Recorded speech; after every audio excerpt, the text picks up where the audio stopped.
आपके सपनों को हमने सजाया है। ई होम्स पैनोरामा को हमने बनाया है। ई होम्स मेरा एक सपना था जिसपे मैं पिछले 4 साल से काम कर रहा था। हमने जो बनाया है वो सबने है माना। ई होम्स पैनोरामा में हो आपका भी आशियाना। और फाइनली हमने 2021 में इस प्रोजेक्ट को लॉन्च किया। बहुत लोग अप्रिशिएट कर रहे हैं कि पूर्णिया जैसे शहर में, बिहार के, एक तो बिहार की बात करें उसमें भी पूर्णिया जैसे छोटे जगह में इस तरह का लाइफस्टाइल देना, ये सुन के हम लोगों को बहुत अच्छा लगता है। ई होम्स में हमने कुछ और भी किया है, जैसे हम जिस जगह में रह रहे हैं हमारे फैमिली सिक्योर हो, उनको सिक्योरिटी का ध्यान में रखा है। आपकी सुविधा और सुरक्षा आपके लिए खास है, ये आपका विश्वास है। इसमें आर्टिफिशियल इंटेलिजेंस का 7 लेयर सिक्योरिटी का हमने इस्तेमाल किया है। लश ग्रीन कैंपस को बनाया है। यदि हमारा बाउंड्री वाल है तो वो वर्टिकल गार्डन है। ये जितनी भी फैसिलिटी होता है एक इंटरनेशनल टाउनशिप में, ई होम्स है, ये हम लोग विश्वास नहीं कर पा रहे हैं। जो भी हमारे मित्र दोस्त या जो भी हमारे बाहर के बाहर आते हैं तो हम लोगों को बहुत अच्छा सुनने को मिलता है और बहुत अच्छा क्रेडिट मिल रहा है। वो सारा हमने सिर्फ एक बिल्डिंग नहीं बनाया, हमें एक बहुत अच्छा लाइफस्टाइल दिया ई होम्स में, और मेरा एक सपना था जिसको मैं आज फुलफिल होते हुए देख पा रहा हूँ। ये आपका आवास है। ई होम्स पैनोरामा में अब आपका निवास है। E Homes Panorama, luxurious lifestyle redefined. Panorama group, जो सोचता है वो करता है। अगर ये वीडियो पसंद आई और वह बिहार के राजनीति और बिहारियत से सरोकार रखेनी तो सब्सक्राइब बटन दबा के चैनल के सब्सक्राइब कर ली। ओजे एगो घंटी बा, ओकरा बटन दबा देला से कुल सटीक और मारक खबर रुआ मुफ्त में मिल जाई। अगर रुआ पत्रकारिता के हमनी के नया प्रयोग में सहयोग कर चाहतानी तो ज्वाइन बटन दबा दी। पेटीएम नंबर नोट कर ली 9386816700। नमस्कार, महाभारत 2025 देख रहे हैं आप। लोकतंत्र की धरती 2025 में एक बार फिर से अखाड़ा बनने की तैयारी में है। जी हां, वादे के मुताबिक हम आपके सामने एक ऐसा स्पेशल विश्लेषण का शो लेकर आए हैं जिसमें बिहार के तमाम सीटों की जानकारी हम ग्राउंड लेवल से निकाल कर देंगे। ग्राउंड की क्या स्थिति है, उस प्रॉपर विधानसभा में क्या कुछ हुआ था और क्या कुछ होने के आसार हैं, सब कुछ आपको बताएंगे। लेकिन सबसे पहले आप तमाम दर्शकों का इस नए शो में बहुत बहुत स्वागत है। आग्रह है कि इस पूरे एपिसोड को आप प्रतिक्रिया भी दें और अंतिम लास्ट तक इस वीडियो को जरूर देखें। देखिए, आज बात करेंगे उस विधानसभा की जिस विधानसभा की चर्चा खूब है बिहार में। एनडीए घटक दलों की बात करें तो इसी सीट पर सिर्फ फुड़ौल हो रहा है और इसी सीट पर तकरार इतनी बढ़ गई है, लगता है इसी सीट पर आकर गठबंधन के जो रिश्ते हैं वो टूट सकते हैं, रिश्ते चरमरा सकते हैं। लेकिन क्या कुछ होगा और क्या कुछ संभावनाएं हैं, हम बाबा से जानेंगे। आज नया शो हम शुरुआत कर रहे हैं। आप सभी दर्शकों से आग्रह है, आशीर्वाद बनाए रखें। देखिए, हम सबसे पहले आपको बाबा के पास ले चलते हैं। बाबा, आज का जो कार्यक्रम हम लोग शुरुआत कर रहे हैं उसके बारे में 2 शब्द आप बताएं दर्शकों को। सबसे पहले तो बहुत बहुत प्रणाम करते हैं आप लोगों का, और आप लोग सागर को धन्यवाद दीजिए कि इन्होंने बहुत मेहनत करके ग्राउंड लेवल से लेकर के वहाँ के लोगों से बातचीत करके जिस तरह से इस पूरे डाटा को कंपाइल किया है, मैं उम्मीद करता हूँ कि इस तरह का डाटा आपको और कहीं मिलने वाला नहीं है। इतना ही नहीं, कुछ नए लोग जो चुनाव लड़ने की तैयारी कर रहे हैं, हम लगभग 9 महीने पहले आपको उन लोगों का नाम बताएंगे। सबसे बड़ी समस्या कि जिस सीट को लेकर के आए हैं हम, उस सीट की घोषणा तो करेंगे सागर, लेकिन आपको बता दें कि ये सबसे कॉम्प्लिकेटेड सीट रहा है। बिल्कुल। इसने 2020 से लेकर के अब तक कोई भी ऐसा दिन नहीं है जिस दिन लोगों के जहन में, लोगों तक अपनी धमक नहीं पहुंचाई है। और जब से ये सीट बना है, यहाँ चुनाव होना शुरू हुआ है आज़ादी के बाद से, तब से ये विवाद में रहा है और तब से ये चर्चा में रहा है। ये वो सीट है जहाँ पहली बार बिहार में क्या होता है आपको पता है ना, बूथ लूट की पहली घटना इस सीट पे हुई, जो इतिहास में दर्ज है। तो ऐसी स्थिति में एक ऐसे सीट को हम आपके सामने लेकर के आए हैं। अब इसका मतलब ये नहीं है कि बिहार की छवि खराब है। देखिए, अच्छे और बुरे दोनों पहलू हैं, लेकिन हम शुरुआत करते हैं कि बुराई को जल्दी से अपने बात से हटा दें, अच्छाई को सामने लेकर के आएँ। तो चलिए सागर, कौन से सीट का आज विश्लेषण हम लोग लेकर बाबा, बिहार तो राजनीतिक अखाड़ा रहा है, राजनीतिक प्रयोगशाला भी रहा है जी। और बात किया जाए तो कहा जाता है कि यहाँ की हवा में, यहाँ की वाणी में और यहाँ की पानी में, कण कण में राजनीति बसा हुआ है। इसीलिए ये लोकतंत्र की धरती है और पूरे विश्व में लोकतंत्र का उदय सबसे पहले बिहार में हुआ है। उससे पहले हम पूरे कार्यक्रम की शुरुआत से पहले 2 लाइन पढ़ना चाहेंगे, जिससे दर्शकों को यह पता चल जाए कि हम कौन सी सीट की बात कर रहे हैं जी। मैं 2 लाइन पढ़ के सुना देता हूं। 2 में से क्या तुम्हें चाहिए, 2 में से क्या तुम्हें चाहिए, कलम या की तलवार, मन में ऊंचे भाव की, तन में शक्ति, विजय अपार। ये लाइनें सुनकर आपको पता चल गया होगा कि हम किस क्षेत्र की बात करना चाह रहे हैं। हम सीधे ले चलते हैं आपको राष्ट्र कवि दिनकर के बेगूसराय की धरती। बेगूसराय में हम आज बात करेंगे जिस स्पेसिफिक विधानसभा की, उस विधानसभा का नाम है मटिहानी। जी हां, मटिहानी ही वह सीट है जहां पर चिराग पासवान की पार्टी 2020 में चुनाव जीत कर आई थी और एकमात्र सीट चिराग पासवान ने जीती थी। लेकिन जीतने के बाद जो चिराग पासवान यानी उस समय की जो एलजेपी थी, उसके विधायक टूट गए थे और वो टूटकर जनता दल यूनाइटेड में शामिल हो गए थे। अब मटिहानी विधानसभा में वर्तमान परिप्रेक्ष्य में क्या कुछ चुनौतियां हैं, संभावनाएं क्या हैं, सीधे बाबा के पास चलते हैं और समझने का प्रयास करते हैं। पार्ट वाइज पार्ट हम लोग समझेंगे। वीडियो थोड़ा लंबा हो सकता है, लेकिन एक एक जानकारी और एक एक डेटा, देखिए बिहार में विश्लेषण तो बहुत होते हैं, आपको छोटे से लेकर बड़े चैनलों पर विश्लेषण देखने को मिलेंगे, लेकिन यह विश्लेषण कुछ खास है, बड़ा स्पेशल है। देखिएगा जरूर, प्रतिक्रिया भी जरूर दीजिएगा। बाबा, सबसे पहले अगर बात करें तो मटिहानी की थोड़ा ऐतिहासिक पृष्ठभूमि क्या रही है, वो दर्शकों को बताएं। सबसे पहले तो जो हम लोगों ने शुरुआत की थी कि यहाँ सबसे पहले बूथ लूट की घटना हुई थी, तो उसी पर मुझे राष्ट्र कवि की एक कविता याद आ रही है जी कि समर शेष है नहीं पाप का, भागी केवल व्याघ्र। जी, समर शेष है नहीं पाप का, भागी केवल व्याघ्र। जो तटस्थ हैं, जो तटस्थ हैं उन सब का, जो तटस्थ हैं उन सब का लिखेगा अपराध। यानी कि आप समझिए कि राष्ट्र कवि ने पहले ही इन सब चीज़ों को लिखा था और उनके अनुभव जो थे वो राष्ट्र कवि की उपाधि देने के पीछे भी कारण वही रहे होंगे। ये धरती अक्सर, हम पहले ये बता दें आपको कि स्वर कोकिला इसी जगह की थी। बिल्कुल। शारदा सिन्हा हमारे बीच नहीं है। अभी अभी आपने देखा होगा कि पद्म पुरस्कार उनको एक और मिला है।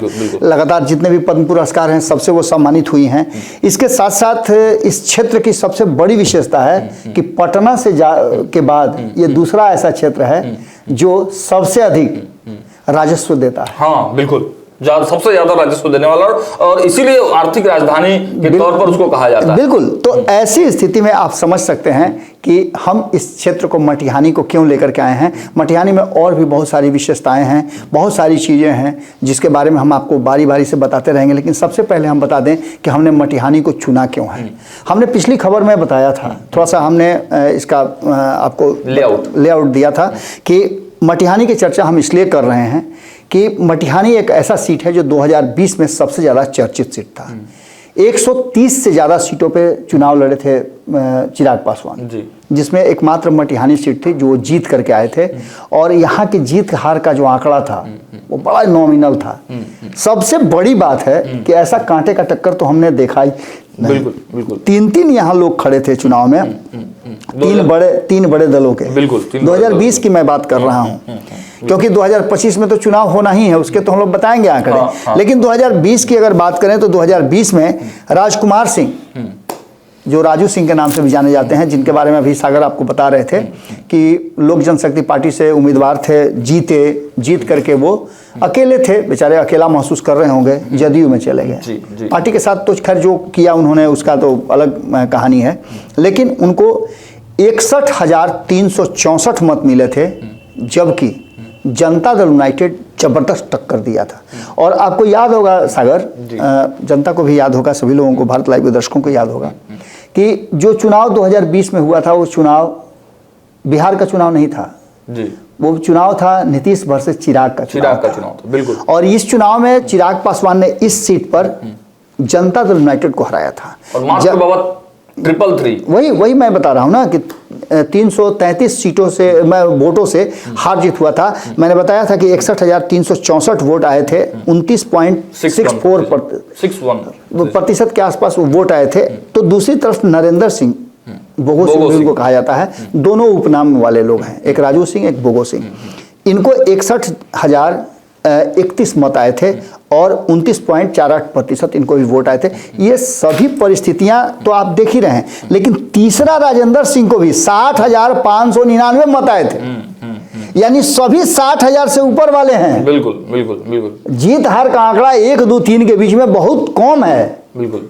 तो ऐसी स्थिति में आप समझ सकते हैं कि यहाँ की परिस्थिति कितनी विकट रही होगी और कितना कांटे की टक्कर हुई होगी। बिल्कुल। अब हम इस सीट को इसलिए लेकर के आए हैं कि सागर आंकड़ों में तो आप बताएंगे ही, हम चाहेंगे कि पहले आप बताएं कि आपके पास जो आंकड़े हैं कि लोकसभा और विधानसभा के बीच में किस तरह का स्थिति रही है और किस दल या गठबंधन का क्या वहां पर क्रेज रहा है। तो सबसे पहले हम कोशिश करते हैं कि आपके पास 2009 के आंकड़े हैं, यहीं से हम शुरू करते हैं। जी बिल्कुल बिल्कुल। 2009 में जो लोकसभा का चुनाव हुआ था, संसदीय चुनाव जो हुए थे, उसमें यहां से भाजपा के शत्रुघ्न प्रसाद सिंह जीत करके आए थे। इसके बाद ये जो सीट थी, अभी आप मुनाजिर हसन का नाम खूब सुनते होंगे, जनसुराज में है। मुनाजिर हसन यहां से चुनाव लड़े थे, अच्छे नेता हैं, काफी अनुभवी नेता हैं और जिस समाज से आते हैं उस समाज के बारे में तो आप जानते ही हैं। उनको उन्होंने हराया था और इसमें नरेंद्र सिंह उर्फ बोगो सिंह इंडिपेंडेंट चुनाव लड़े थे। ये 2009 की है। बाकी अनिल चौधरी से लेकर के लोक जनशक्ति पार्टी, कांग्रेस, बसपा सब चुनाव लड़े थे। इन सब का हम आंकड़ा इसलिए आपको दे रहे हैं कि यहाँ जो परिस्थिति थी वो सीपीआई, यानी कि इसको कहा जाता है वामपंथ का गढ़। आपको याद होगा कि जब 2014 में लड़ने के चुनाव आए थे, माफ कीजिएगा 2014 में 2019 में कन्हैया कुमार जब बेगूसराय से चुनाव लड़ने के लिए आए थे तो कितनी चर्चा हुई थी और ये कहा गया था कि वामपंथ की धरती में एक बार फिर से कमल खिलेगा। बिल्कुल बिल्कुल बिल्कुल। तो ये सारी परिस्थितियां, सारी चीजें इस बात की तरफ इशारा कर रही हैं कि इस जगह को, इसको गिरिराज सिंह ने 2019 में एक नई पहचान दी। एक नई पहचान देने के बाद उन्होंने जिस तरह से 2019 के बाद 2024 में भी उसी सीट से चुनाव जीता, ये अब भारतीय जनता पार्टी के पास है। लेकिन लोक जनशक्ति पार्टी की अगर बात करें हम, तो लोक जनशक्ति पार्टी यहाँ चौथे नंबर पर रही थी। 1,60,053 वोट उसे मिले थे, 13% से ज़्यादा उसको वोट मिला था। हम इसलिए ये बात बता रहे हैं कि 2010 में जब चुनाव हुए तो परिस्थितियां बिल्कुल उसी के हिसाब से थी और जनता दल यूनाइटेड से बोगो सिंह जीते थे। जिस बोगो सिंह की चर्चा हम 2020 में कर रहे थे कि मात्र 333 वोटों से हारे थे, वो यहाँ से चुनाव जो है जीत करके आए थे विधानसभा का 2010 वाला। उसके बाद कांग्रेस के नेता जो हैं वो अभय कुमार, वो दूसरे नंबर पर रहे थे। इसके बाद लोक जनशक्ति पार्टी यहाँ तीसरे नंबर पर चली गई थी, जो कि आगे की कहानी अगर हम कहें तो 2019 और 20 की अगर गाथा हम जोड़ना शुरू करें, इसके बाद बाकी आपको डिटेल्स देंगे हम। इसलिए 2019 और 20 की चर्चा करते रहे कि कंपैरिजन हमने 9 और 10 की कर दी। 10 वो चुनाव था जहां नीतीश कुमार ने सबसे बेहतर प्रदर्शन किया था और ऐसी स्थिति में जदयू जब 115 सीट जीत करके आई थी, वो एक स्वर्णिम काल कहा जाता है नीतीश कुमार का। अब जो 2019 और 20 की कहानी है, यहाँ पूरी कहानी पलट गई। 2015 की अगर बात करें तो 2015 में कुल जो है विधानसभा का चुनाव और संसदीय चुनाव की बात करें तो इसको भी जानना जरूरी है, क्योंकि नीतीश कुमार और लालू प्रसाद यहाँ एक साथ आ गए थे।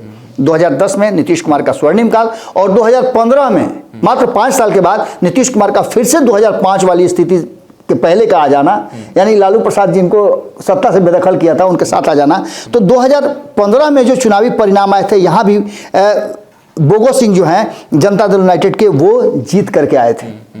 बोगो सिंह की जीत हुई थी और यहाँ भाजपा को उन्होंने सर्वेश कुमार को हराया था।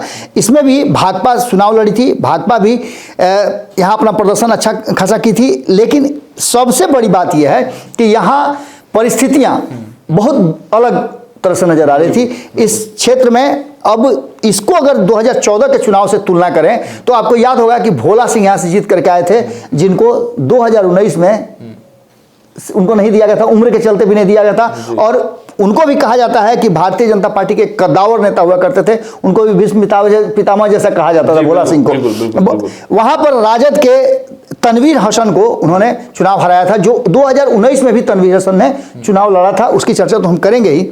यहाँ की स्थिति यह है कि भाकपा भी यहाँ से चुनाव लड़ रही थी, यानी कि हम वामपंथ की धरती जो बता रहे हैं उसमें आप भाकपा को आप देखिएगा कि हर चुनाव में थी। अब आते हैं हम 2019 और 20 में, जहां सबसे स्वर्णिम काल था बिहार में 40 सीटों का, एनडीए का 40 में से 39 सीटें जीत करके आई थी। आप एक कहीं डिबेट सुना रहे थे नीतीश कुमार का, जिसमें नीतीश कुमार से 2019 के सीट शेयरिंग समझौता के बाद एक निजी चैनल पे उनसे बातचीत थी और पूछा जा रहा था कि आपने कौन सा ऐसा यंत्र मंत्र भिड़ा दिया, कौन ऐसा बात इंटरनल की है कि आधा सीटें बंटवारा की, तो कहे कि ये आपको हम डिस्कस करके कैसे बताएंगे, ये हमारी स्ट्रेटजी है, ये थोड़े हम डिस्क्लोज कर सकते हैं। लेकिन उन्होंने जब उनसे पूछा गया कि कितनी सीटें, तो उन्होंने कहा कि हम ये थोड़े बताएंगे अगर वो 40 में 40 जीत रहे हैं, लेकिन हम ये आपको बता रहे हैं कि एक भी सीट हम हारने नहीं जा रहे हैं। एक आध सीट अगर हार भी गए तो आप ऐसा मत कहिएगा कि हमने प्रदर्शन ठीक नहीं किया है। तो ये स्थिति थी 2019 में। 2019 में गिरिराज सिंह जीते थे और बहुत भारी जबरदस्त 12 लाख के आसपास जो वोट था वो उनको आया था, लगभग 60% वोट उन्होंने लाया था, यानी कि सीधे तौर पे आप समझ सकते हैं। और अंतर तो इतना बड़ा था कि रिकॉर्ड था।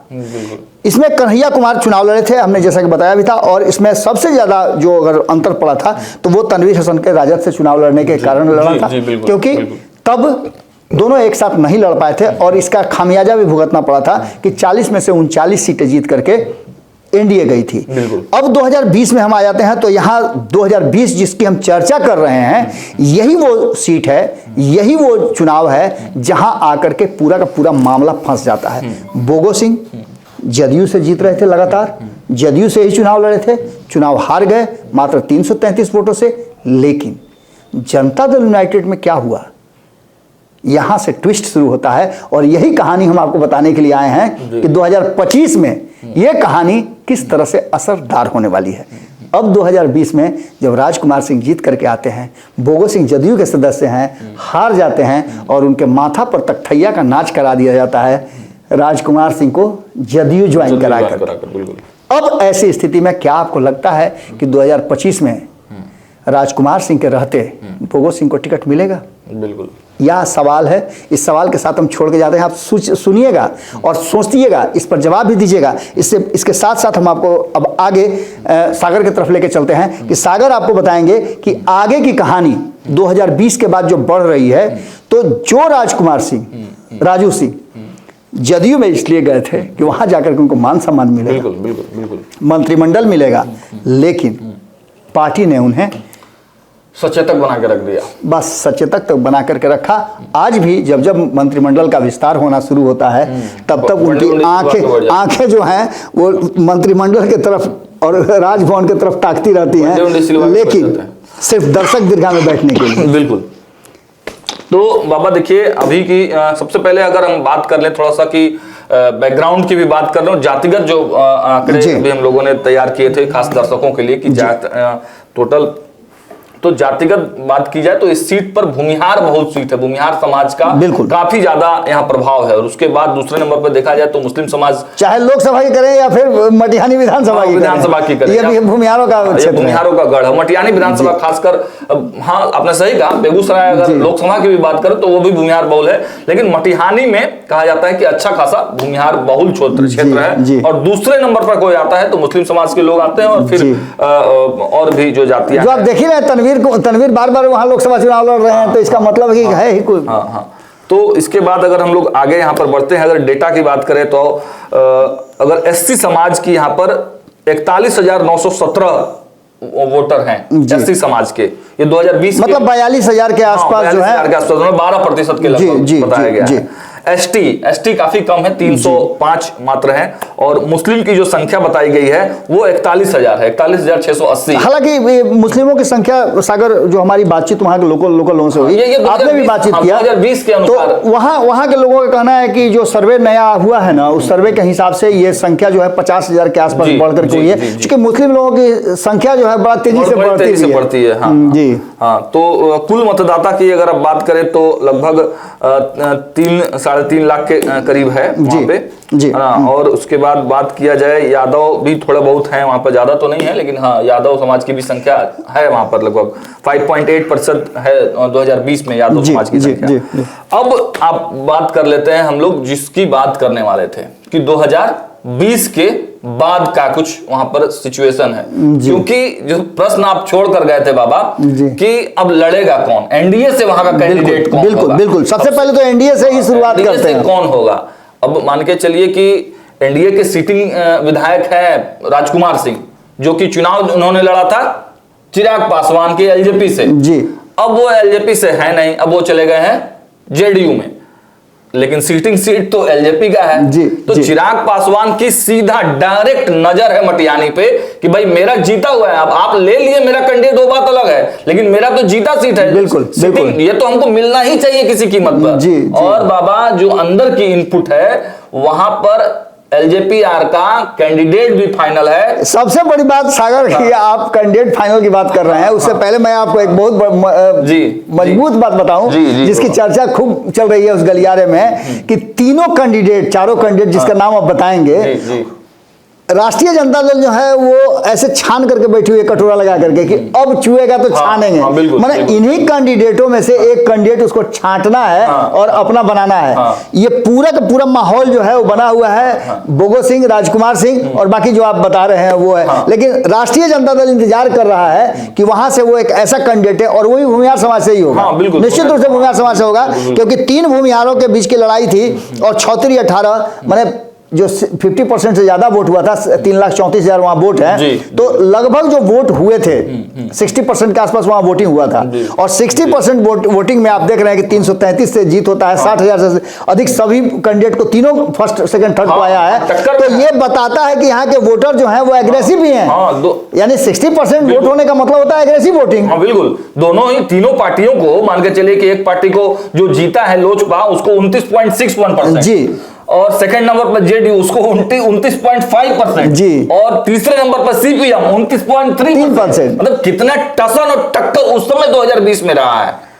तो ये तो जब चुनाव, जब टिकट मिल जाएगा तब हम लोग बातचीत करेंगे। निश्चित रूप से आपने जो कहा कि लोकतंत्र की धरती है, हमारे यहाँ चौक चौराहे पर भी ये होता है, सीएम फाइनल हो जाता है जी, चाय की दुकान पर होता है, ये तो हम लोग देखते ही रहते हैं हमारे यहाँ जो रिपोर्टिंग करने जाते हैं। लेकिन सबसे बड़ी बात यह है कि आप समझिएगा कि यहाँ जो आने वाला 2025 का चुनाव होना है, चिराग पासवान किसी भी कीमत में इस सीट को छोड़ना नहीं चाहेंगे, बिल्कुल नहीं छोड़ेंगे बाबा, क्योंकि वो सीटिंग एकमात्र जितने किए हैं, जिसको भी ले लीजिएगा।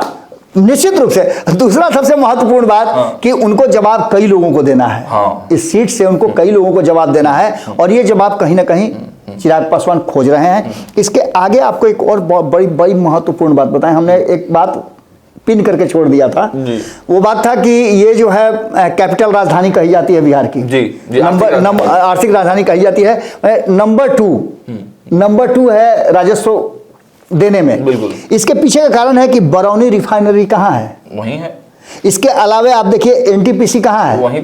इसके बाद HURL वो भी वहीं पर है, हिंदुस्तान यूरिया रसायन जो कारखाना है वहीं पर है। उसके बाद कृषि एवं अन्य जो मध्यम और लघु उद्योग हैं उसका एक बड़ा केंद्र है। जी बिल्कुल। तो ऐसी स्थिति में आप समझ सकते हैं कि जिस क्षेत्र की बात हम कर रहे हैं, ये क्षेत्र काफी संपन्न क्षेत्र है, और यहाँ के लोग, आपने देखा होगा कि गिरिराज सिंह को लेकर के चाहे जितना भी उन लोगों में रोष रहा हो, लेकिन जब चुनाव आता है तो गिरिराज सिंह के पक्ष में ही लोग खड़े होते हैं।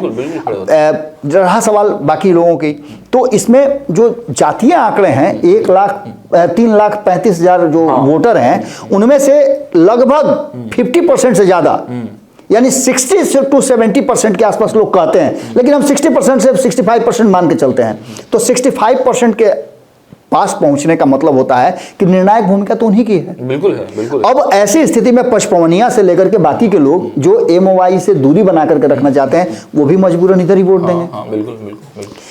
अब जो वर्तमान परिस्थिति बनी है कि इसमें भूमिहार जाति में भी 2-3 कैच है। एक कैच ये है कि भूमिहार जाति में भी 3-4 जो अलग अलग सेक्टर्स हैं, माने जो उपजाति हैं, वो यहाँ बहुत ज्यादा काम करते हैं। वो उनका एक अलग अलग अपना घराना है, जिस घराने में अपने घराने के लोगों को अपने घराने में लेकर के आना चाहते हैं। तो इसमें जो 4 उपजातियां हैं जिसमें राजबर है, जलेबर है और गौतम है, बाकी शेष में बाकी के लोग हैं। तो ये तीनों जो हैं अपने अपने गोत्र के लोगों को खोजते हैं। अच्छा, ये भी एक वहां जाति के अंदर उपजाति है।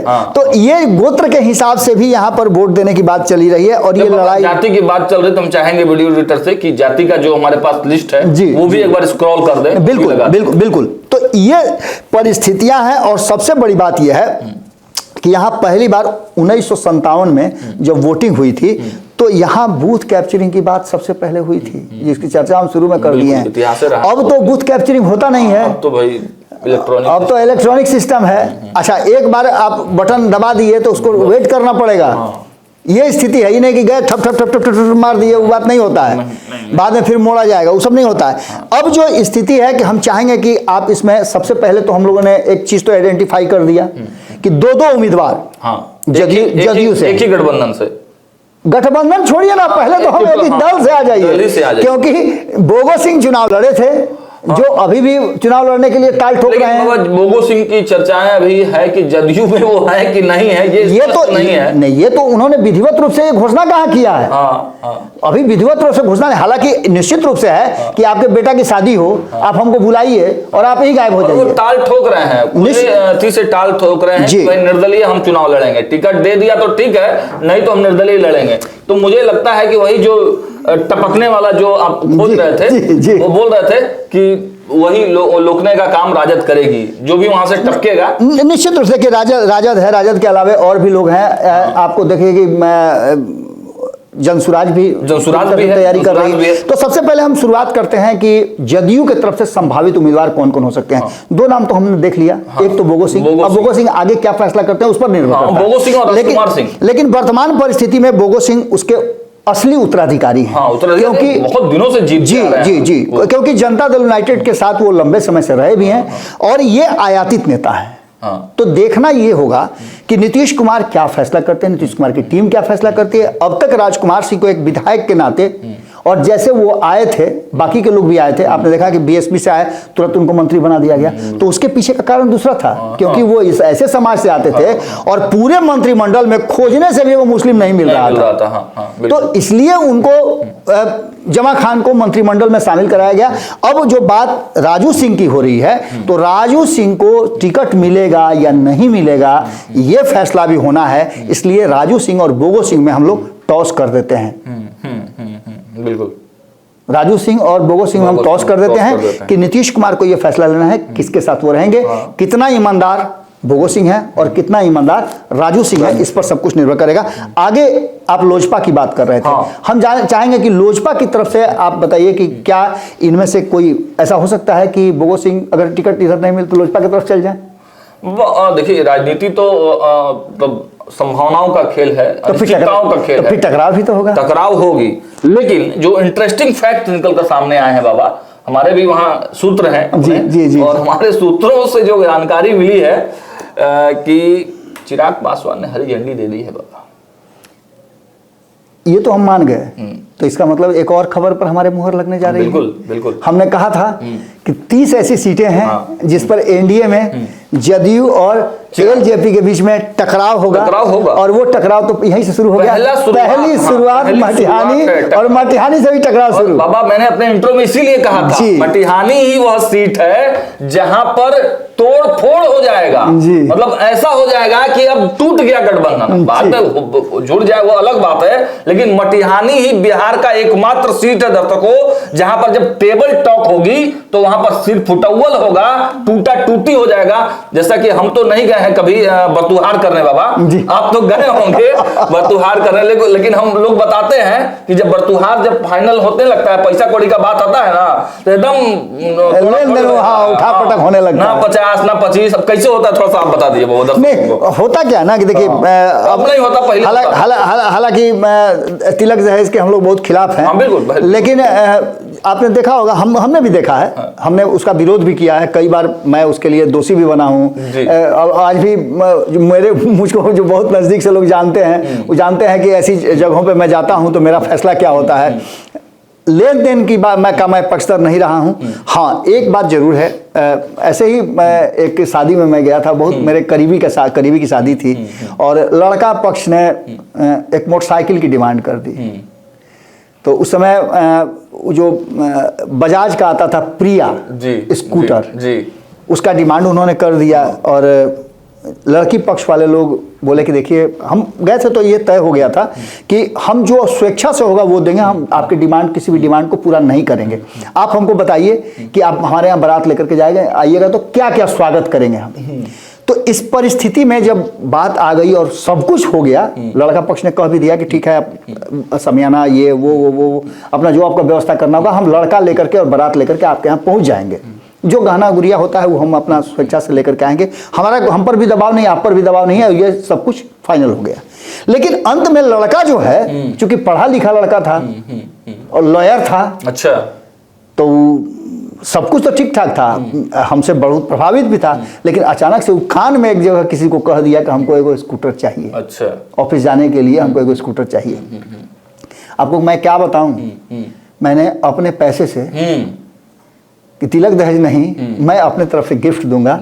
मैंने उस समय मेरी भी स्थिति बहुत अच्छी नहीं थी कि मैं खरीद करके दे दूं, लेकिन मैंने उसको इंस्टॉलमेंट पे लेकर के और आपने गिफ्ट किया। चलिए, तो ये स्थिति होती है। अब ये जो आप देखिएगा कि इसमें भी जो मान मनोबल होगा, लेन देन की बात होगी, उठापटक होगा, तो इसमें आप एक बात मान के चलिए कि बोगो सिंह की प्राथमिकता तो जरूर है, इसमें कोई दो राय नहीं है। लेकिन राजू सिंह जो आए हैं, उन्होंने अब तक ईमानदारी दिखाई है, पार्टी ने उनको बहुत कुछ नहीं दिया, फिर भी वो पड़े हुए हैं पार्टी में तो निश्चित रूप से उनका स्थान बनता है। लेकिन जो बात आप बता रहे थे एनडीए गठबंधन में उठापटक की, तो वो कहीं ना कहीं चिराग पासवान इस सीट पर तो अपना उंगली रखेंगे ही रखेंगे, क्योंकि खूंटा तो उनका ही गड़ा हुआ है वहां, एकदम खूंटा। अभी कवारे कहाँ हैं, एकदम खूंटा गड़ा, आप उसमें से पगहा खोल के ले आए ना, खूंटवा तो उन्हीं का गड़ा हुआ है। अभी भी खोज के दिखाइए हमको पूरा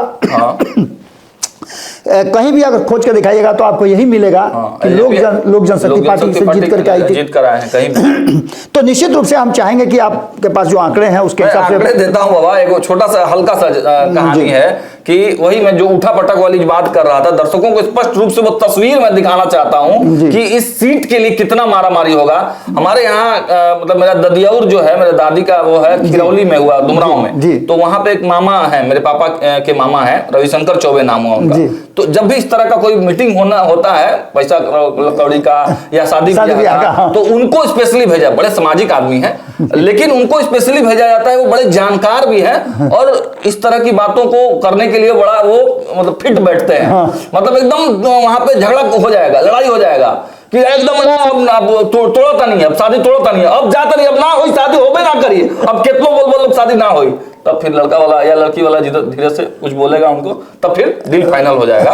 वही स्थिति एनडीए में इस बार बिल्कुल दिख रही है बाबा, मटिहानी सीट पर निश्चित एकदम जब टेबल टॉक के लिए ये सारे लीडर्स बैठेंगे, भले ही आज ये लोग पूरा घूम के पंचायती हो रहा है, जिला संवाद कार्यक्रम हो रहा है, एनडीए एकजुट है, नो डाउट एनडीए एकजुट है, लेकिन सीट बंटवारा तो बाबा पेच तू फंसेगा ही फंसेगा। और मटिहानी सीट में बहुत बड़ा विवाद होगा, जीतता कौन है ये देखना होगा। लेकिन हम बात कर रहे थे एलजेपीआर का। एलजेपीआर में चिराग पासवान ने हरी झंडी कैंडिडेट को दे दी है, जी जी। कैंडिडेट जो है वहां पर तैयारी में लगे हुए एक बड़ा कार्यक्रम भी हुआ था, एक बड़ा कार्यक्रम हुआ था और लगातार जो वहां के कैंडिडेट है चिराग पासवान के संपर्क में है जी। और लगातार वो पटना आते हैं, चिराग पासवान से मिलते हैं। क्षेत्र में उनका एक बड़ा जनाधार भी है, लोगों से काफी ज्यादा वो मिलते जुलते रहते हैं। देखिए सामाजिक पृष्ठभूमि रही है। राजकुमार सिंह नो डाउट वहां से विधायक जरूर चुनकर आते हैं बाबा, लेकिन राजकुमार सिंह में एक कमी वहां के लोगों या जो वहां ग्राउंड पे लोग बताते हैं, ग्राउंड पर बताते हैं कि राजकुमार सिंह बहुत ज्यादा फील्ड में दिखते नहीं हैं। वो काम उन्होंने भले ही थोड़े बहुत कराए हैं, सामाजिक पृष्ठभूमि के या फिर विधायक फंड से काम जरूर कुछ हुए हैं, लेकिन ग्राउंड पर राजकुमार सिंह नहीं दिखते हैं। और आजकल का आप देख ही रहे होगा कि विधायक 1 to 1 पीपुल कनेक्ट चाहता है, निश्चित रूप से कि अगर हम फोन करें तो मेरा विधायक मेरा फोन उठाए और मेरा काम हो चाहे नहीं हो, लेकिन मेरा विधायक मेरे मरनी में, मेरे शादी में, मेरे ब्याह में, मेरे बर्थडे में मेरा विधायक निश्चित रूप से ये लोगों की आकांक्षाएं रहती हैं। कम्युनिकेशन होना चाहिए। तो इसमें कहीं ना कहीं राजकुमार सिंह पिछड़ जा रहे हैं, हाँ फंसते हुए नजर आ रहे हैं। लेकिन एलजेपी-आर से भूमिहार समाज की इंदिरा देवी का नाम काफी तेजी से चल रहा है बाबा। और इंदिरा देवी बड़ी सामाजिक उनकी महिला रही हैं और लगातार क्षेत्र में कार्यक्रम कर रही हैं, चिराग पासवान के टच में है, डायरेक्ट बात होती है चिराग पासवान से उनकी और पूरी तैयारी में है। इनके अलावे और भी कई कैंडिडेट एलजेपी से हैं, एलजेपी से और भी कई कैंडिडेट हैं। लेकिन इंदिरा देवी ने जिस तरह से अभी कार्यक्रम इसी जनवरी में कराया था, एक बड़ा कार्यक्रम उन्होंने कराया था, वहां से वो लड़ चुकी है, इसलिए इनका दावा थोड़ा बनता है। ये पहले भी चुनाव लड़ चुकी है। सबसे बड़ी बात है कि चिराग पासवान के बहुत संपर्क में है, ये बात आपने बिल्कुल सही कहा। इसके अलावे वहां से और भी कई नाम आ रहे हैं। सबसे बड़ा नाम तो वहां से जो आ रहा है कि ये तो आप एनडीए की बात कर रहे हैं, हम जनसुराज की बात करें। और इसके साथ साथ हम आपको एक और बड़ी महत्वपूर्ण बात बताएं कि इस बार यहां से चुनाव लड़ने के लिए मुनाजिर हसन जो है एक बार फिर से अपने तैयार हैं, क्योंकि मुस्लिम वोटरों को वहां से रिझाने के लिए, वो भी चूंकि आपको पता ही है कहां है, बिल्कुल, लेकिन जनसुराज से उनका अगर संबंध रिश्ता अच्छा रहा, हालांकि मुंगेर से भी वो तैयार हैं, लेकिन चूंकि मुंगेर से सटा हुआ ही है क्षेत्र है, तो ऐसी स्थिति में यहां से वो अपने किसी खास को लड़ना चाहते हैं। वही नहीं, इसके अलावा महबूब अली कैसर भी इंटरेस्टेड हैं। अच्छा, महबूब अली कैसर भी इंटरेस्टेड हैं कि वो भी इस बार विधानसभा का चुनाव लड़े। लोकसभा उनको मौका नहीं मिला, तो उनके बेटा ऑलरेडी आपको पता ही है कि विधायक हैं, तो राजद से उनकी भी तैयारी चल रही है। राजद से और भी कई लोग हैं। इसके राजद से ही आपको बता दें कि एक और नाम हमारे सामने आ रहा था, जिसमें तनवीर हसन के परिवार से किसी को चुनाव लड़ाने की बात चल रही थी। तनवीर हसन भी मटिहानी से चुनाव लड़ाने की तैयारी चल रही थी। लेकिन सबसे बड़ी बात यह है कि ये तो आपको इंडिया गठबंधन और एनडीए गठबंधन की हम बात कर रहे थे, लेकिन जनसुराज से भी कई नाम सामने आ रहे हैं। एक तो हमने बताया आपको मुनाजिर हसन का, दूसरा नाम एक और कुछ डॉक्टर का शायद डॉक्टर रंजन का नाम बड़ी तेजी से चल रहा है जी। डॉक्टर रंजन एक बड़े डॉक्टर हैं, कार्डियोलॉजिस्ट हैं, और वहाँ उनका हॉस्पिटल भी है और बहुत ज्यादा सामाजिक आदमी है, इतने सामाजिक। और सबसे बड़ा बात है कि जनसुराज के लिए डेडिकेटेड है। ये अगर टिकट नहीं मिलता है तो उधर नहीं जाएंगे, ये राजद में नहीं जाएंगे। जैसा कि लोग इनके बारे में फीडबैक दे रहे हैं, ये प्रशांत किशोर के आइडियोलॉजी से काफी ज्यादा प्रभावित है और टिकट मिलता है तो ये प्रशांत किशोर से ही लड़ेंगे और मटिहानी सीट से ही लड़ेंगे, न दूसरी सीट न दूसरी पार्टी। तो इनके बारे में बाबा कहा जाता है कि यह भी बड़े चेहरा है मटिहानी के। और आपको बताते चले, आते भी भूमिहार समाज से, आते भी भूमिहार समाज के हैं। आईएमए के भी बहुत दिनों तक वहां पर रहे हैं, आईएमए में रहे हैं, इंडियन मेडिकल एसोसिएशन में रहे हैं, एंटी करप्शन मूवमेंट में रहे हैं। बंगाल से पृष्ठभूमि है इनकी, छात्र आंदोलन में वहां एसएफआई को इन्होंने हराया था। इनकी एक पार्टी बना दिया था उन्होंने, जब स्टूडेंट थे वहां पर ये बंगाल में, तो एक पार्टी ही बना दिया था और बंगाल में जाकर एसएफआई को हरा दिया। निश्चित रूप से वामपंथियों के बीच में जाकर के, और वामपंथ की धरती से गए हुए थे। हाँ, वामपंथ की धरती से गए हुए थे। देखिए, डॉक्टर रंजन का एक बड़ा प्रभाव है, बैडमिंटन आयोग के वहां अध्यक्ष भी हैं। तो मान के चलिए कि इनका एक सामाजिक जो दायरा है, देखिए प्रैक्टिस अभी भी करते हैं। डॉक्टर रंजन की ताकत को समझिए बाबा, अभी प्रैक्टिस करते हैं, मतलब प्रैक्टिस अगर ठीक ठाक भी अगर चलती होगी तो 50 से 100% तो ये रोज देखते होंगे। जी। और वो इनके बारे में एक और चीज मेरी जानकारी में आई थी, जो आप बातचीत कर रहे थे, तो उसी दरमियान मैंने भी कोशिश किया कि कुछ अपने इनपुट्स निकालूं। तो मेरे बारे में जो इनके बारे में जो मेरी जानकारी मिली, मैं 3 लोगों के बारे में मेरी जो जानकारी है। एक राजू सिंह के बारे में। राजू सिंह भले ही सामने नजर नहीं आते हैं, कुछ भी बात हो, लेकिन राजू सिंह के बारे में एक बात कहा जाता है कि अगर कोई उनको फोन करता है तो वो फोन का रिस्पॉन्स भी लेते हैं, और अगर वो आर्थिक मदद करने की जरूरत हो तो उसके लिए वो पीछे नहीं हटते हैं, छोटी मोटी मदद वो करते रहते हैं। दूसरा, आपने इंदिरा देवी का नाम लिया। इंदिरा देवी और उनके परिजन जो है, उनके परिवार के, उनके पति जो हैं, वो काफी एक्टिव क्षेत्र में रहते हैं। हाँ, सामाजिक कार्यों में उनका एक बहुत अच्छा रोल रहा है। तो इन सारी बातों को लेकर के ये 2 लोगों के तो हो गए। और तीसरा नाम जो आपने डॉक्टर साहब को बताया, कई लोगों से मेरी बातचीत हुई, चूंकि उस क्षेत्र से लगातार संबंध रहा है, वहाँ के कई लोग हमारे यहाँ जुड़े भी रहे, कई स्टूडेंट हमारे हैं, तो वो बताते हैं कि डॉक्टर साहब के साथ सबसे बड़ी बात है कि इनके यहाँ अगर मरीज कोई चला जाए और उसका पैसा नहीं हो तो वो वहां से बिना इलाज के नहीं आएगा, इलाज करके ही आएगा। सामाजिक कार्यों में इनका इन्वॉल्वमेंट ज्यादा है। बाबा, हार्ट अटैक से कई लोगों की जान बचाई है इन्होंने। बिल्कुल बिल्कुल, इस तरह की बातें लोग कहते हैं कि एक्सीडेंट वगैरह जो होता है, और सबसे बड़ी बात है कि जो मेन आपका हाईवे है वहीं पे इनका हॉस्पिटल भी है। तो ऐसी स्थिति में आपको बता दें कि ये लड़ाई जो है वो कहीं ना कहीं इस बार फिर से त्रिकोणीय जैसा मुझे लग रहा है कि एक तो सबसे पहले टिकट का बंटवारा हो जाए। एनडीए में सबसे झमेला टिकट का है कि टिकट जाता किसको है।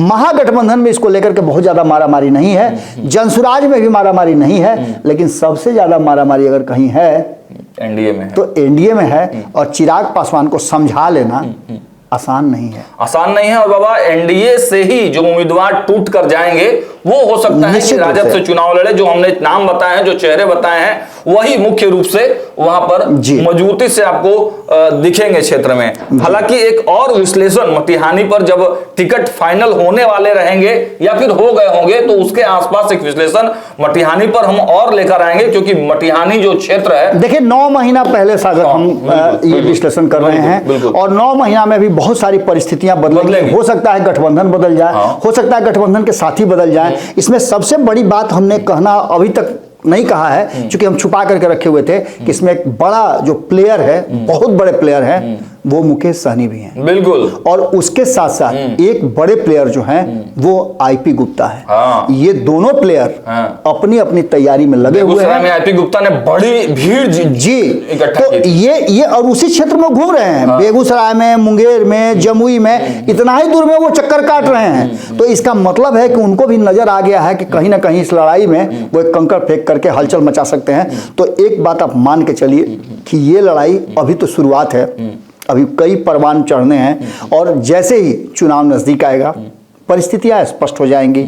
ये नजर आने लगेगा कि अब इसी गठबंधन के साथ और सीट शेयरिंग का समझौता हो गया, तब हम आपको स्पष्ट रूप से बताने में सक्षम होंगे कि कौन कैंडिडेट होगा। लेकिन ये दावा जरूर करके जा रहे हैं कि ये 5 नाम जो हमने आपको बताए हैं, इनमें से 3 नाम हमने गुप्त रखे हैं, सिर्फ उनके नेताओं के नाम बताए हैं, उनकी पार्टी के नाम बताए हैं, जिसमें आपको हमने बताया वीआईपी का, मुकेश सहनी का हमने आपको बताया। देखिए वीआईपी में सबसे बड़ी बात यह है कि यहाँ भूमिहार के साथ साथ ब्राह्मणों का एक बड़ा गठजोड़ है, और पचपवनिया जो है वो सपोर्ट अगर कर देती है तो सारा का सारा चीज ध्वस्त हो जाएगा। ये सारी परिस्थितियां इस बात की तरफ इशारा कर रही हैं कि जब हम अंतिम जगह आएंगे तो इन 5 के अलावा और 4 कैंडिडेट हमारे जहन में हैं। बहुत ज़्यादा उन पर हमारी अभी हम नहीं उनका डिस्क्लोज करना चाहते हैं। उन्होंने भी कहा है कि रहने दीजिए, हम अभी सोच नहीं रहे हैं, अभी बहुत तरह की बात है, या बहुत लोग नहीं चाहते हैं कि उनका नाम डिस्क्लोज हो। एलजेपीआर में बाबा, एलजेपीआर में बहुत लोगों ने ऑफ द कैमरा हम लोगों के वहां के से भी इनपुट आया कि वहां तैयारी में है। जी निश्चित रूप से। लेकिन इंदिरा देवी ने एक कार्यक्रम करके अपने आप को ये प्रूफ करने की कोशिश की है, या बताया है अपने क्षेत्र के लोगों को, मटिहानी के लोगों को, कि हम कैंडिडेट के रूप में सामने आपके हैं, इसलिए उनका नाम हमने बताया। राजू सिंह ऑलरेडी हैं, बोगो सिंह चुनाव लड़ना चाहते हैं, और बाकी के लोगों का रंजन सिंह से भी हमारी जो बातचीत हुई है, उन्होंने भी कहा है कि जनसुराज तो हम तैयार हैं, वरना हम तैयार नहीं हैं। तो ऐसी स्थिति में ये लड़ाई जो है वो जब गठबंधन फाइनल हो जाएगा, कैंडिडेट फाइनल होने से पहले हम आपको एकदम एक्यूरेट बताएंगे कि मटिहानी में कौन किस गठबंधन से, किस दल से चुनाव लड़ेगा। बिल्कुल। तो देखिए आज के लिए इतना ही, लेकिन खबरों का सिलसिला भारत लाइव पर लगातार जारी है। आपसे एक आग्रह जरूर करेंगे कि पहला एपिसोड है, हम भी थोड़े से मतलब संकुचित भाव से आपके सामने आज का कार्यक्रम लेके आए, लेकिन कल से हम लोग पूरे जो है स्पष्टता के साथ। नहीं सागर, इसके साथ साथ तो एक बात और भी हम कहना चाहेंगे कि चूंकि देखिए आप हमारे गार्जियन हैं, आप हमें सुझाव दे सकते हैं कि आपके क्षेत्र, आप जिस क्षेत्र से भी आते हो, आप बेहिचक, हमारा व्हाट्सएप नंबर चल रहा है, आप देखिएगा स्क्रॉल में हमारा 2 नंबर चलता है, एक 9931202045, नोट कर लीजिएगा आप लोग, 9931202045, दूसरा नंबर हमारा 9386816700, और एक तीसरा व्हाट्सएप नंबर जो है हम उसमें पंच कर देते हैं। यदि आपके पास कोई जानकारी है, आपके क्षेत्र में कोई कैंडिडेट हैं, बेहतर कैंडिडेट हैं, तो हम उनको भी, उनकी पूरी जानकारी लेकर के उनका भी नाम आने वाले एपिसोड में हम लेंगे, और अलग अलग जो 243 विधानसभा हैं उन सभी की हम विश्लेषण करेंगे। और आपसे, हम खास करके भारत लाइव के दर्शकों से हमारा आग्रह होगा कि आप अपने क्षेत्र के बेहिचक आप बताइए, किसी भी पार्टी से जुड़े हुए हों, किसी भी संस्थान से जुड़े हुए हों, आप जरूर बताइए हमें, आप नाम बताइए, हम उन पर रिसर्च करेंगे और उनकी जो कैपेसिटी है उसको बताने की कोशिश करेंगे। और विधानसभा से जुड़े हुए अगर कोई भी इंपॉर्टेंट फैक्ट्स बताना चाहते हैं, तथ्य बताना चाहते हैं, विधायकों के काम हुए हैं नहीं हुए हैं, क्या समस्याएं हैं, अगर आप बताना चाहते हैं तो आप हमारे व्हाट्सएप नंबर पर डिटेल, और यदि आप चाहेंगे तो गुप्त भी रहेगी आपकी जानकारी। आप चाहेंगे तो आप हमें व्हाट्सएप करेंगे तो हम लोग गुप्त भी रखेंगे, आपका नाम भी गुप्त रखेंगे, लेकिन अपना कमेंट्स जरूर दें और इस वीडियो को थोड़ा ज्यादा मात्रा में शेयर कर दीजिए, क्योंकि पहला है, हमारा भी उत्साह रहेगा तो कल और ज्यादा उत्साह के साथ, और ज्यादा ताकत के साथ, और ज्यादा डेटा और इंफॉर्मेशन के साथ हम आपके सामने उपस्थित होंगे। फिलहाल देखते रहिए भारत लाइव। बहुत बहुत धन्यवाद। आपके सपनों को हमने सजाया है, ई होम्स पैनोरमा को हमने बनाया है। ई होम्स मेरा एक सपना था जिसपे मैं पिछले 4 साल से काम कर रहा था। हमने जो बनाया है वो सबने है माना। ई होम्स पैनोरमा में हो आपका भी आशियाना। और फाइनली हमने 2021 में इस प्रोजेक्ट को लॉन्च किया। बहुत लोग अप्रिशिएट कर रहे हैं कि पूर्णिया जैसे शहर में, बिहार के, एक तो बिहार की बात करें उसमें भी पूर्णिया जैसे छोटे जगह में इस तरह का लाइफस्टाइल देना, ये सुन के हम लोगों को बहुत अच्छा लगता है। ई होम्स में हमने कुछ और भी किया है, जैसे हम जिस जगह में रह रहे हैं हमारे फैमिली सिक्योर हो, उनको सिक्योरिटी का ध्यान में रखा है। आपकी सुविधा और सुरक्षा आपके लिए खास है, ये आपका विश्वास है। इसमें आर्टिफिशियल इंटेलिजेंस का 7 लेयर सिक्योरिटी का हमने इस्तेमाल किया है। लस ग्रीन कैंपस को बनाया है। यदि हमारा बाउंड्री वाल है तो वो वर्टिकल गार्डन है। ये जितनी भी फैसिलिटी होता है एक इंटरनेशनल टाउनशिप में ई होम्स है, ये हम लोग विश्वास नहीं कर पा रहे हैं। जो भी हमारे मित्र दोस्त या जो भी हमारे बाहर के बाहर आते हैं तो हम लोगों को बहुत अच्छा सुनने को मिलता है और बहुत अच्छा क्रेडिट मिल रहा है। वो सारा हमने सिर्फ एक बिल्डिंग नहीं बनाया, हमें एक बहुत अच्छा लाइफस्टाइल दिया ई होम्स में, और मेरा एक सपना था जिसको मैं आज फुलफिल होते हुए देख पा रहा हूँ। ये आपका आवास है। ई होम्स पैनोरमा में अब आपका निवास है। E Homes Panorama, luxurious lifestyle redefined. Panorama group, जो सोचता है वो करता है। अगर ये वीडियो पसंद आई और वह बिहार के राजनीति और बिहारियत से सरोकार रखेनी तो सब्सक्राइब बटन दबा के चैनल के सब्सक्राइब कर ली। ओजे एगो घंटी बा, ओकरा बटन दबा देला से कुल सटीक और मारक खबर रुआ मुफ्त में मिल जाई। अगर रुआ पत्रकारिता के हमनी के नया प्रयोग में सहयोग कर चाहतानी तो ज्वाइन बटन दबा दी। पेटीएम नंबर नोट कर ली 9386816700।